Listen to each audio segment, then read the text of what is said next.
Salut tout le monde. Moi, c'est Théo Bernard. Et sur cette chaîne, on explore ensemble l'univers de l'automobile. Du fonctionnement des systèmes aux bons réflexes pour entretenir votre voiture au quotidien. Chaque vidéo est pensée pour vous rendre la route plus simple, plus sûre et surtout moins coûteuse. Si ce genre de contenu vous parle, pensez à cliquer sur j'aime, à vous abonner et regarder la vidéo jusqu'au bout. Les infos les plus utiles sont souvent à la fin. Il est possible d'obtenir un permis de conduire sans passer par une auto-école. Bien que de nombreuses personnes considèrent comme acquis le fait qu'il est obligatoire d'être conseil et guide par un professionnel. Pour réussir l'examen théorique et pratique, la loi offre des possibilités à ceux qui préfèrent se débrouiller seuls, pour autant qu'ils remplissent toutes les conditions requises. En Espagne, une centaine de personnes y sont déjà parvenues et toutes possèdent un permis de conduire aussi valable que ceux obtenus grâce aux auto-écoles. Vous vous demandez sans doute si ce processus est compliqué ou conseil. C'est pourquoi, depuis le site de référence pour la location de voitures sans contravention, nous vous expliquons ce qu'il faut savoir à ce sujet. Les meilleures offres de leasing de voitures privées. Obtenez une nouvelle voiture pour la première fois avec notre service de location de voitures. Opel Corsa 1.2 TXHL 74 kW GS à partir de 277 € par mois et TVA incluse. Plus d'informations Kia Stonic 1.0 TGDI MEV Business à partir de 306 € au mois et TTC. Plus d'informations Nissan Juke DIGT 84 kW. 6M et Acinta à partir de 311 € au mois et TTC. Plus d'informations Marche à suivre pour passer l'examen théorique seul.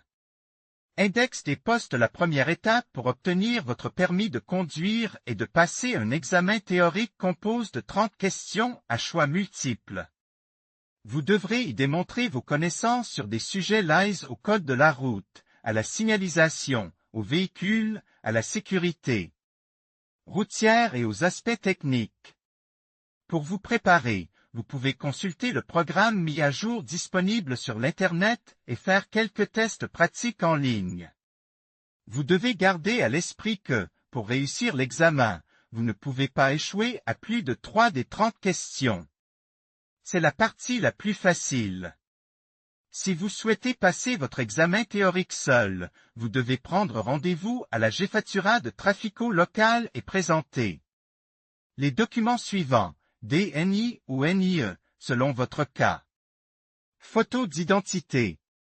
Certificat d'aptitude psychophysique. Il doit être délivré par un centre médical agréé et son coût ne dépasse pas 70 €.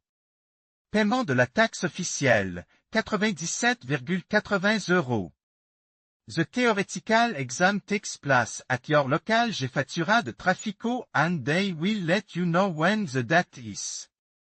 The waiting time depend on the demand in your city, but usually it does not take more than a month.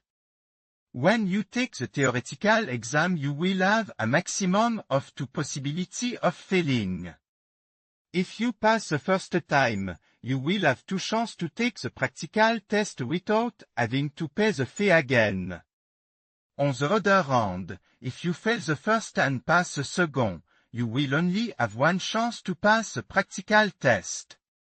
Is it possible to take the practical test without driving school class? The practical exam is always the same for all students.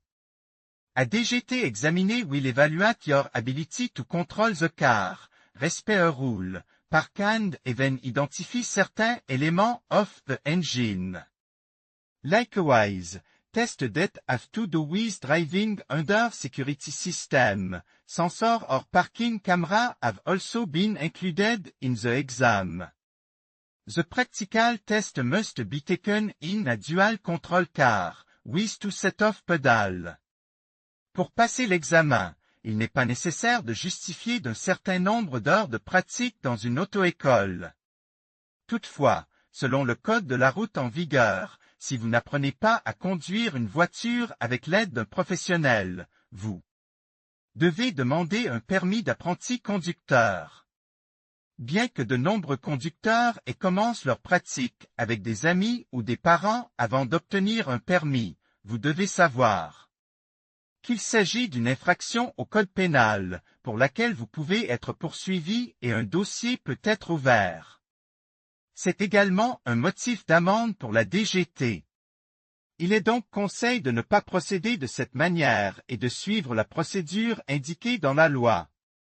La pratique autorisée en dehors d'une auto-école est approuvée par un arrêté ministériel publié au BOE 186/1981 du 29 juillet 1981. Celui-ci permet d'obtenir un permis d'élevé conducteur, c'est-à-dire un permis spécial qui permet à toute personne d'exercer la fonction de moniteur d'auto-école. Ce permis est valable pour une période de 8 mois et n'est délivré qu'une seule fois dans la vie. Pour l'obtenir, il faut remplir les conditions suivantes: ne pas avoir été impliqué dans des accidents de la circulation au cours des 3 dernières années. Être titulaire d'un permis de conduire depuis au moins 5 ans. Avoir une voiture à double commande. Pour ce faire, vous devez effectuer la modification correspondante et passer l'homologation. Il n'est pas obligatoire que le tuteur soit un parent de l'apprenant à former, mais la voiture à double commande doit appartenir à l'apprenant, à l'apprenant ou à l'un des parents au premier degré de l'apprenant. La voiture doit également être assurée par le consortium de compensation de Seguros, car les compagnies d'assurance traditionnelles n'acceptent pas ce type de risque. Une fois la procédure terminée, la voiture doit également être identifiée par un L sur fond bleu, ce qui indique qu'il s'agit d'un véhicule d'entraînement qui n'appartient pas à une auto-école. De cette manière, vous n'aurez pas de problème avec la DGT lorsque vous conduirez sur la voie publique. En conclusion, il est possible de s'entraîner seul à la conduite et d'obtenir son permis de conduire, mais il faut accomplir certaines formalités avec un coût correspondant et s'assurer de le faire en toute sécurité et en toute légalité.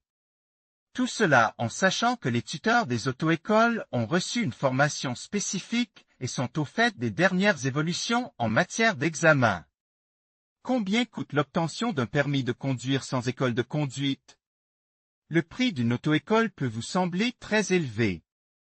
Cependant, passer son permis de conduire par ses propres moyens peut s'avérer beaucoup plus onéreux. Par exemple, une leçon de 45 minutes dans une auto-école coûte 30 €, alors que si vous le faites seul, vous devez prendre en compte tous ces coûts: certificat d'aptitude psychophysique, environ 70 €. Taxe de circulation, 97,80 €.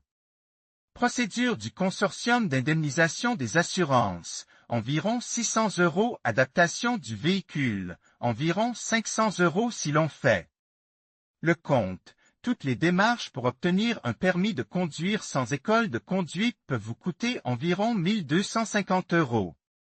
Il est également important de considérer que les jours de l'apprentissage du permis de conduire sont comptés. La DGT a l'intention de modifier la réglementation afin d'exiger une formation professionnelle pour les personnes qui souhaitent obtenir un permis de conduire. Apprendre à conduire avec l'aide d'une auto-école garantit une formation professionnelle et constitue donc le meilleur moyen de s'assurer une bonne maîtrise de la route. Bien qu'il existe d'autres alternatives à l'obtention du permis de conduire, il est préférable d'opter pour la plus sûre. Vous avez déjà votre permis?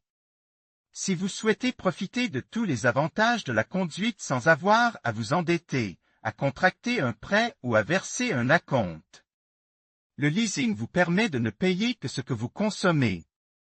Avec tous les coûts inclus et un seul paiement mensuel pratique pendant 2 à 5 ans, vous pouvez accéder à une large gamme de véhicules neufs ou d'occasion. Consultez notre catalogue de voitures de leasing pour particuliers et trouvez le véhicule qu'il vous faut. En conclusion, obtenir un permis de conduire sans passer par une auto-école est tout à fait possible, mais cela nécessite une bonne préparation et une connaissance approfondie des règles de la route. Que ce soit par le biais de leçons privées ou d'une formation en ligne, il est essentiel de s'assurer que l'on est bien préparé pour l'examen théorique et pratique. N'oubliez pas que la sécurité routière doit toujours être une priorité. Si vous choisissez cette voie, assurez-vous de respecter toutes les exigences légales et de vous entraîner suffisamment avant de vous présenter à l'examen.